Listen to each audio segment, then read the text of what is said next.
Right. Okay, so, yes, please. Yeah, Silvia. Yes.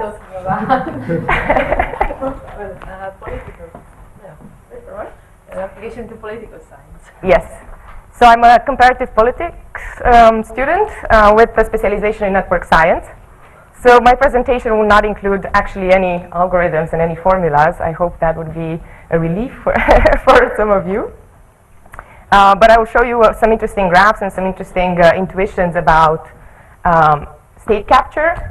And what is state capture? Well, first of all, I'm trying to collaborate with many people on this particular idea. It's a very complex topic that is sort of very hard to prove. State capture is a sort of form of corruption, and as any form of corruption, it's very hard to pinpoint. So in that sense, I'm collaborating, I'm building on research done previously by other people. Balázs Veders is my supervisor. David Stark is a Columbia sociologist, the supervisor of my supervisor. They started this analysis.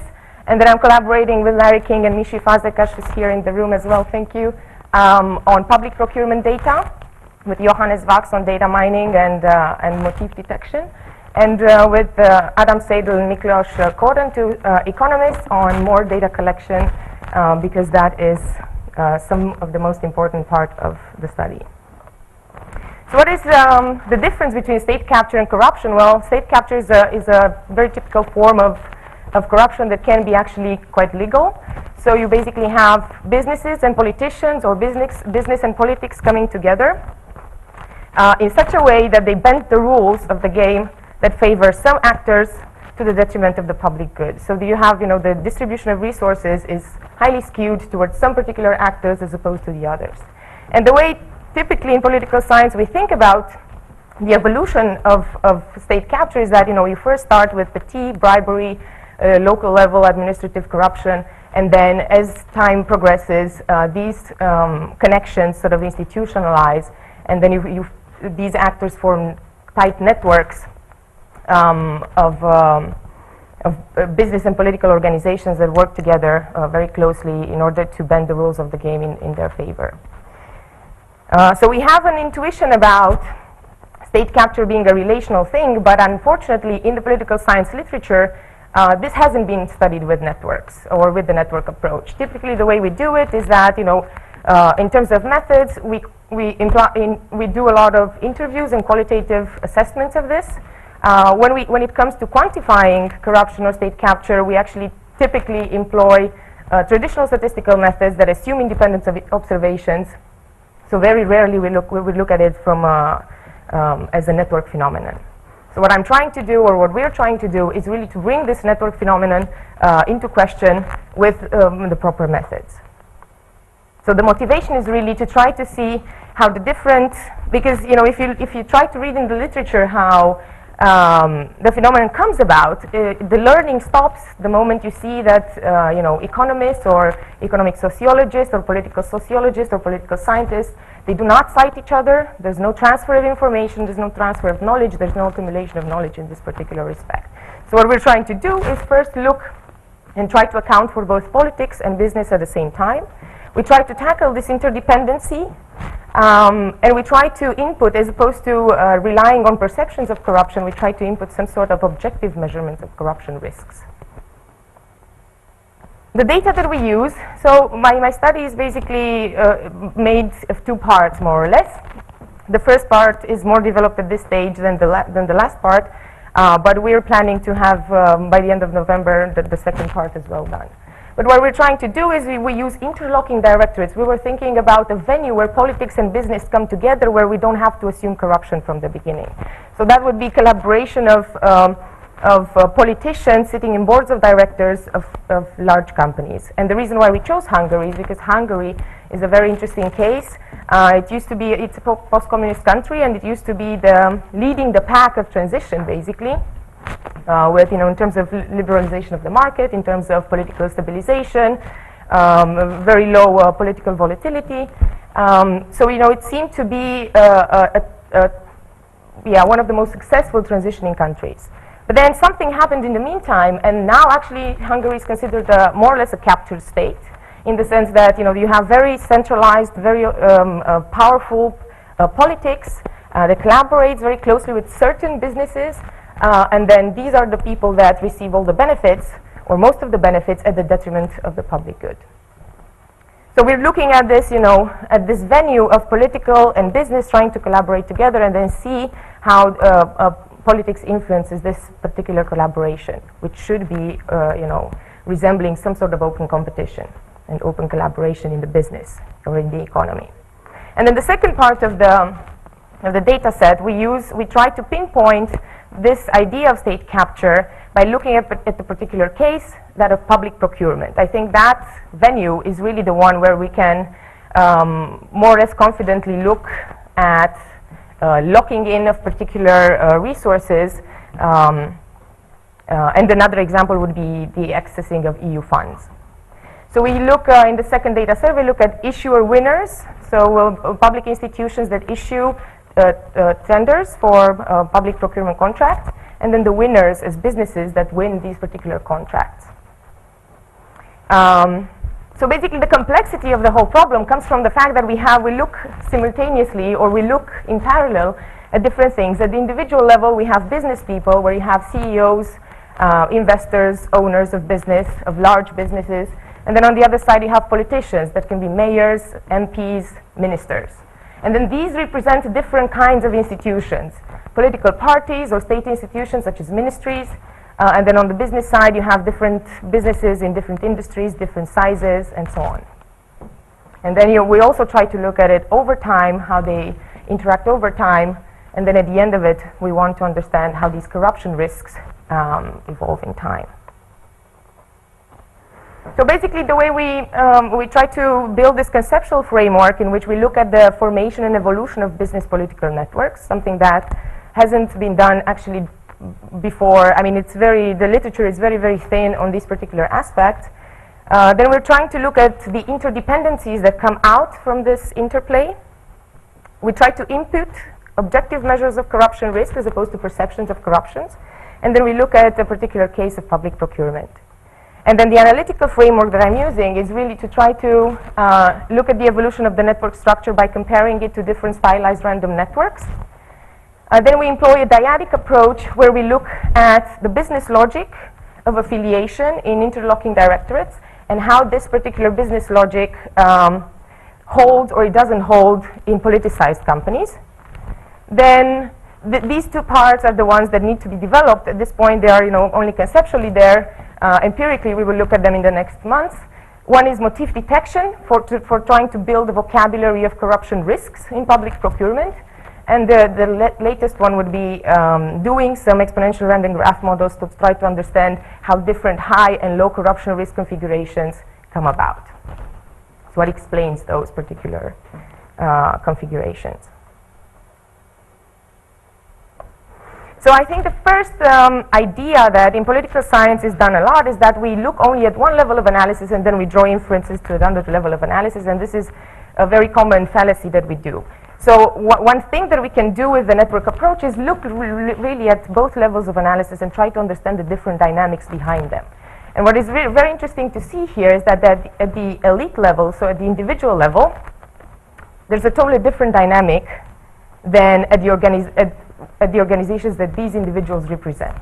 So the individual level seems to follow, some sort of business opportunity kind of dynamics, where you have, 96 and 2001 large, high-profile privatization cases that somehow, spark some more activity around the elites.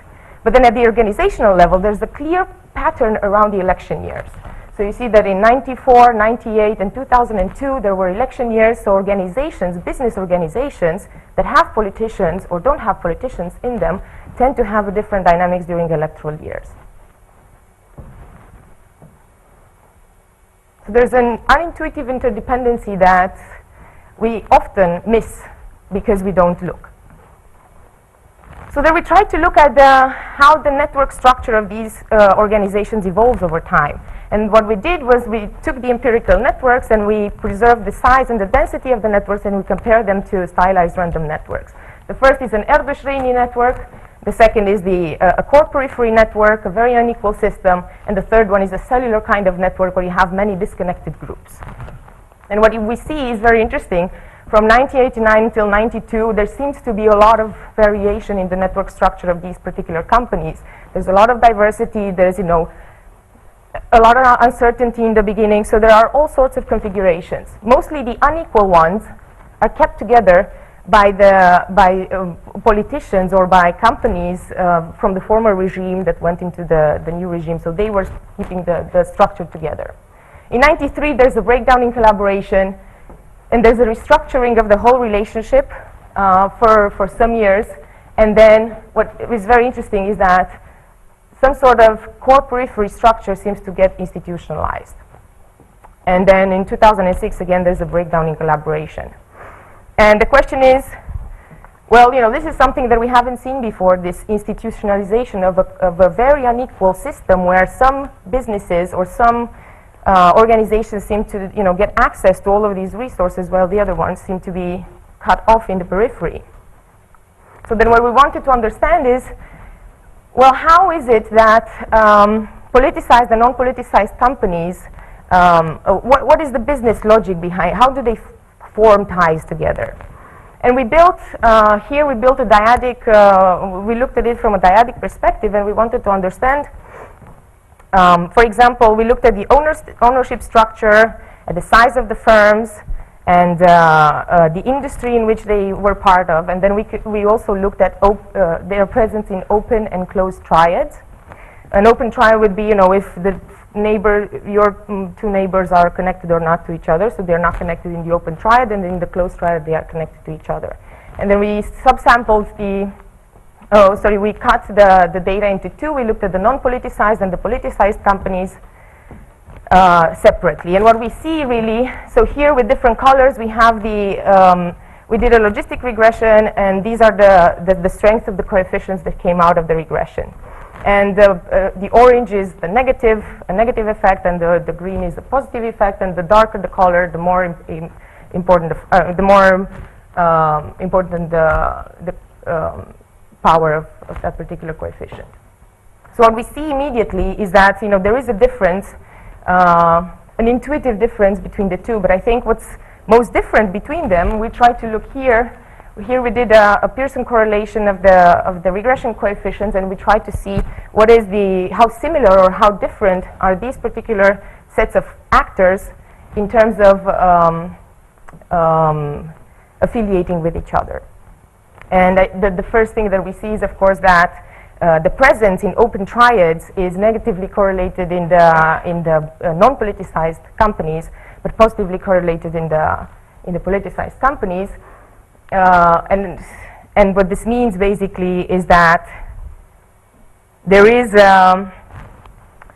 some sort of, so politicized or politicians being parts of different business boards, they tend to assume certain positions that are more in control of the whole system than the non-politicized companies.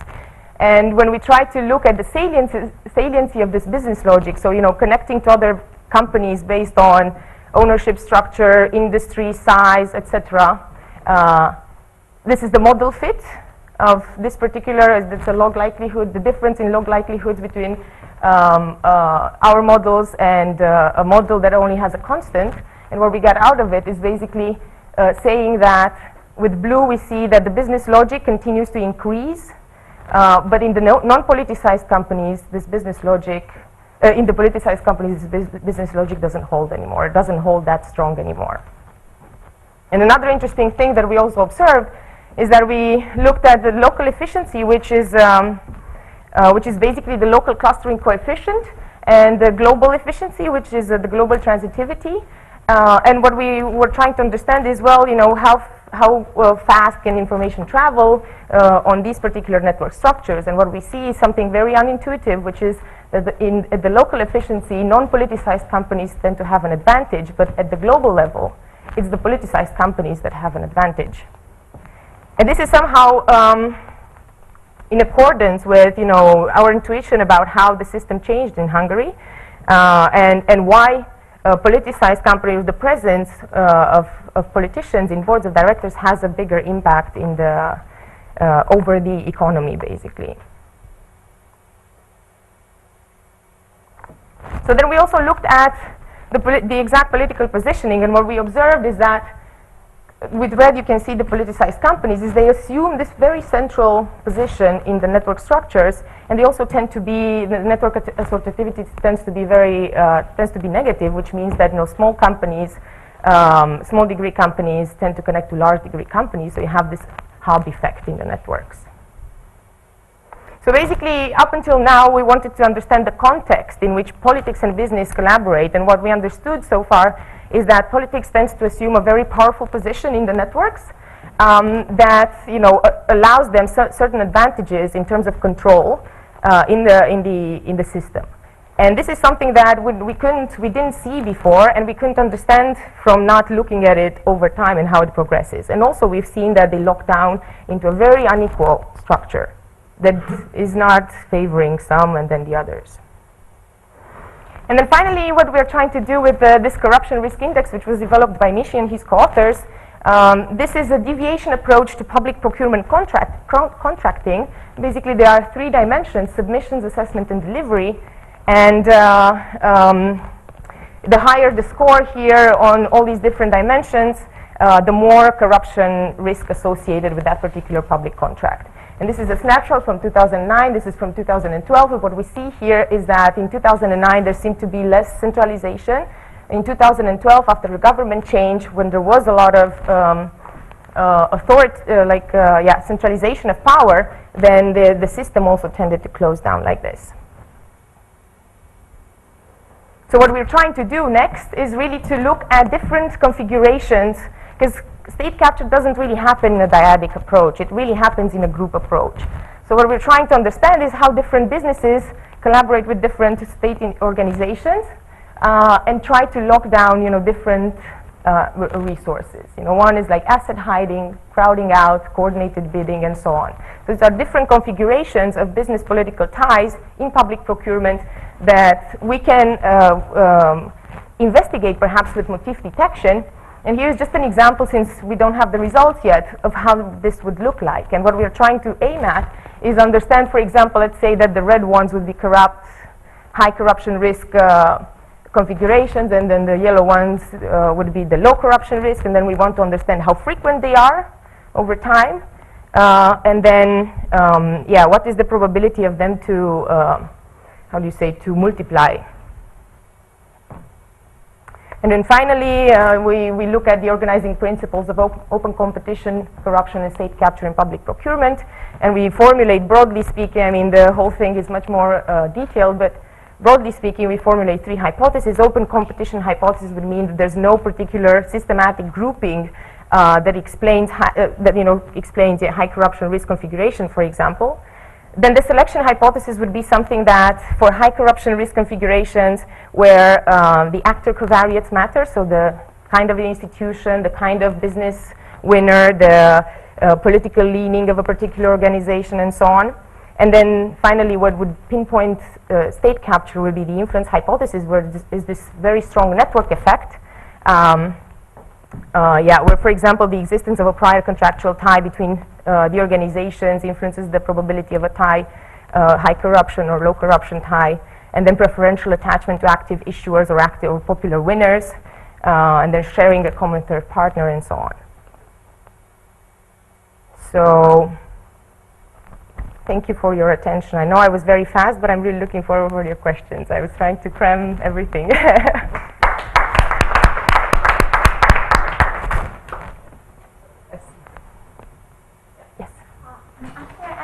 Regarding how do you define a politicized organization? So you mentioned that this is an organization which have a politician on the board of governors, yeah? Yeah. But do you do distinction actually between the organization which just have somebody on the board of governors or somebody who has a politician actively involved in running the companies, for instance, like CEO or But this is, so I'm not sure, so if basically you say if the politician happens to be also the CEO, right? Yeah. It doesn't typically happen actually in our data set. So you have the CEOs or the big owners of big companies are rarely politicians themselves. But the politicians actually, they are par mostly as businesses say that they are part as advisors, as sometimes, you know, if they are in government, for example, they take them as, yeah. And do you actually include the case when they earn shares in certain companies? Sorry? When politicians are actually shareholders of the company? We don't have that data, I don't know. Yeah. Yes. I wonder if you can you really distinguish between a corrupt intent and something that is legitimate lobbying and the emergence of, say, oligopolies, which is something that will happen regardless of corruption. Mm-hmm. So I mean, I would say I would expect that even in places where corruption is low, certain networks will emerge, and I mean, some organizations will specialize in lobbying, and that will lead to a preference towards certain kinds of contracts and so on. I mean, I'm not looking at that particular. The only sort of corruption risk that I'm looking at is this particular index developed very recently, which looks at the public procurement. So you have all these rules about the public procurement, and then you say, well, if you know, the contract itself was fine, all the rules were respected, then you should have a 0 coefficient. But then if you had deviations, like, you know, instead of multiple bidders, you have one bidder, instead of having that much time for the call, you actually shorten it or you lengthen it, and you know, your score increases and decreases to that. And then what we are trying to look at is really red flags. It's not really pinpointing corruption as it is, because, you know, it's bribery, I don't know. But it's mostly about sort of influence and collaboration together in a very biased way. Yeah. Is there a last question there? Or? Okay, so let's thank Silvia. Thank you.